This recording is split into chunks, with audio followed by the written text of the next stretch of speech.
ഈ മൈസൂർ ബംഗളൂരു ഹൈവേയിൽ KSRTC bus അപകടത്തിൽപ്പെട്ടു. ഈ അപകടത്തിൽ 2 പേർക്ക് ജീവൻ നഷ്ടപ്പെട്ടിട്ടുണ്ട്. നിരവധി പേർക്ക് പരിക്കേറ്റു. കോഴിക്കോട് നിന്നുള്ള ഡീലക്സ് ബസ്സാണ് അപകടത്തിൽപ്പെട്ടത്. ആകാശ് വിവരങ്ങളുമായി ചേർന്നു. ആകാശ്.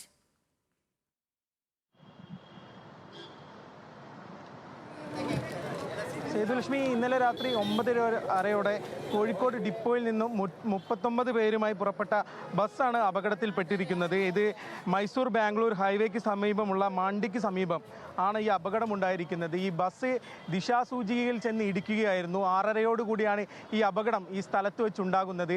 ഇതിൽ ഡ്രൈവറും കണ്ടക്ടറുമായിരുന്ന 2 പേർ ഇപ്പോൾ മരണപ്പെട്ടിട്ടുണ്ട്. ഡ്രൈവറായ മിഥിലേഷും കൂടാതെ തന്നെ കണ്ടക്ടറായ അരുൺ എന്നിവരാണ് മരണപ്പെട്ടിട്ടുള്ളത്. കൂടാതെ 4 പേർക്ക് ഗുരുതരമായി തന്നെ പരിക്കേറ്റിട്ടുണ്ട്. 2 സ്ത്രീകളുടെ കാൽ ഉൾപ്പെടെ നഷ്ടപ്പെടുന്ന ഒരു സാഹചര്യത്തിലേക്ക് കാര്യങ്ങൾ മാറിയ ഒരു അപകടമായിരുന്നു. 6:40 ഈ അപകടം സംഭവിച്ചത്. ഇതിന് കാരണമെന്ന് പറയുന്നത് ഈ റോഡിൻ്റെ നടുവിലുണ്ടായിരുന്ന ദിശാസൂചിയിലേക്ക് ബസ് ചെന്ന് ഇടിക്കുകയും പിന്നാലെ മറയുകയുമായിരുന്നു. 39 ആളുകൾ ഈ ബസ്സിൽ ഉണ്ടായതായിട്ടാണ് വിവരങ്ങൾ ലഭിക്കുന്നത്. ഇവരെ 2 ആശുപത്രികളിലേക്ക് ആണ് മാറ്റിയിരിക്കുന്നത്. രാജരാജേശ്വരി മെഡിക്കൽ കോളേജ് ആശുപത്രിയിലും വിടാതി ആശുപത്രിയിലും എന്നിങ്ങനെ 2 ആശുപത്രിയിലേക്കാണ് ഇപ്പോൾ മാറ്റിയിരിക്കുന്നത്. കൂടാതെ തന്നെ ഈ ബസ്സിലുള്ള ആളുകളുടെ ഡീറ്റെയിൽസ് ഉൾപ്പെടെയുള്ള കാര്യങ്ങൾ ഇപ്പോൾ എടുത്തുകൊണ്ടിരിക്കുകയാണ്. ഏറ്റവും പ്രധാനപ്പെട്ട കാര്യമെന്ന് പറയുന്നത് 2 പേരുടെ മരണം സംഭവിച്ച അപകടമായിരുന്നു. ഇവർ 2 പേരും ബസ്സിൻ്റെ മുൻഭാഗത്തിരുന്നവരാണ്.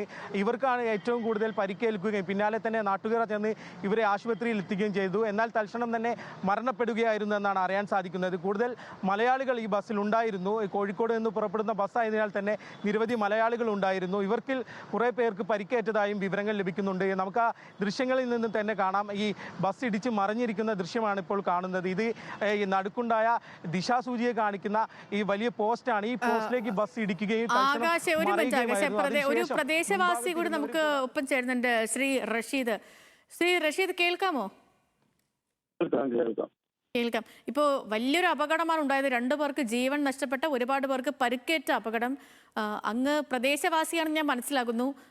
അപകടം കണ്ടിട്ടുണ്ടോ അങ്ങ്? എന്താ സംഭവിച്ചത്? ഞങ്ങള് പ്രദേശവാസിയല്ല, CITന്റെ അന്തർ സംസ്ഥാന സെക്രട്ടറിയാണ് റഷീദ്. ഞങ്ങള് നൈറ്റ് സർവീസ്. ശരി, അങ്ങ് ഈ ദുരന്തം കണ്ട ആളാണ്. അപ്പം എന്താ സംഭവിച്ചത് അവിടെ? ഇടപെട്ട് സംഭവിച്ചത് വണ്ടി അപ്സെറ്റ് ആവുകയാണ് ചെയ്തത്. അതേപോലെ തന്നെ പിന്നെ 2 ഡ്രൈവറും കണ്ടക്ടറും മരണപ്പെട്ടു. സ്പോട്ടിൽ തന്നെ മരണപ്പെട്ടു. ഡ്രൈവർ ഇപ്പോ ഒരു 10 മിനിറ്റ് മുമ്പെയാണ് മരണപ്പെട്ടത്. ഒരു ലേഡീസിന്റെ കാല് നഷ്ടപ്പെട്ടു. ഒരു ജെൻസിന്റെയും ബാക്കിയുള്ള ആൾക്കാർ ഹോസ്പിറ്റലിലുണ്ട്. വിവരം കിട്ടാനായിട്ടില്ല. ശ്രീ റഷീദ്, നമ്മളിപ്പം അവിടെ നിന്നുള്ള ദൃശ്യങ്ങൾ കണ്ടുകൊണ്ടിരിക്കുകയാണ്. ആ ബസ് പൂർണ്ണമായിട്ടും തകർന്ന് ഇല്ലാതായ നിലയ്ക്കുള്ള ദൃശ്യങ്ങളാണ് കണ്ടുകൊണ്ടിരിക്കുന്നത്. അപ്പോൾ അതുകൊണ്ട് തന്നെ വലിയ അപകടമാണ്. ഈ സ്ഥിരമായിട്ട് അപകടമൊക്കെ ഉണ്ടാകുന്ന ഒരു മേഖലയാണോ അവിടെ? അതോ ഈ മഴയായതുകൊണ്ട് ഈ സ്ലിപ്പായതോ അങ്ങനെ എന്തെങ്കിലും ആയിരിക്കുമോ? ആയിട്ടില്ല. അത് പോലീസ് ഡിപ്പാർട്ട്മെന്റും കാര്യങ്ങളും രക്ഷാപ്രവർത്തനങ്ങളും നടന്നുകൊണ്ടിരിക്കുന്നുണ്ട്. ഞങ്ങളെ വിളിച്ചറിയിച്ച പാടും എല്ലാവരും ഓൺ ദ സ്പോട്ടിൽ തന്നെ രക്ഷാപ്രവർത്തനത്തിന് ഫയർഫോഴ്സും പോലീസും അവിടെ വിടുതി പോലീസും എല്ലാവരും തന്നെ സ്പോട്ടിൽ വന്നു. അവരെല്ലാം ഹോസ്പിറ്റലിൽ എത്തിച്ചിട്ടുണ്ട്. അപ്പോൾ ഇപ്പോൾ 2 മരണപ്പെട്ടത്, ബാക്കിയുള്ള ആൾക്കാരെല്ലാം ഹോസ്പിറ്റലുണ്ട്. ഓക്കെ, ഈ ഹോസ്പിറ്റലിലുള്ളവരുടെയൊക്കെ ഒരു നിലവിലെ ആരോഗ്യനിലയുമായി ബന്ധപ്പെട്ട് അങ്ങേക്ക് എന്തെങ്കിലും ഡീറ്റെയിൽസ് കിട്ടിയിട്ടുണ്ടോ? നിലയായിട്ട് ഒരു ലേഡീസിന്റെ കാല് നഷ്ടപ്പെട്ടിട്ടുണ്ട്, ഒരു ജെൻസിന്റെ കാല് നഷ്ടപ്പെട്ടിട്ടുണ്ട്. ബാക്കി ആൾക്കാരൊന്നും പറയാനായിട്ടില്ല. ഓക്കെ, വളരെ നന്ദി ശ്രീ റഷീദ്, ഞങ്ങൾക്കൊപ്പം ടെലിഫോൺ ലൈനിൽ ചേർന്നതിന്. ഇപ്പോൾ നമ്മൾ ഈ കാണുന്ന അപകടം, ഇത് മൈസൂരു ബംഗളൂരു ഹൈവേയിലാണ്. KSRTC ബസ്സാണ് അപകടത്തിൽപ്പെട്ടത്.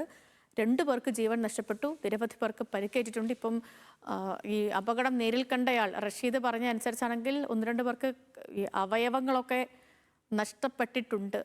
അത് നമുക്ക് ആ ദൃശ്യങ്ങൾ കാണുമ്പോൾ തന്നെ മനസ്സിലാവുമല്ലോ എത്ര വലിയ അപകടമായിരുന്നു എന്നുള്ളത്. മരണപ്പെട്ട 2 പേരും ഡ്രൈവറും ബസ്സിൻ്റെ കണ്ടക്ടറുമാണെന്നാണ് ഇപ്പോൾ ദൃക്സാക്ഷി പറഞ്ഞിരിക്കുന്ന കാര്യം.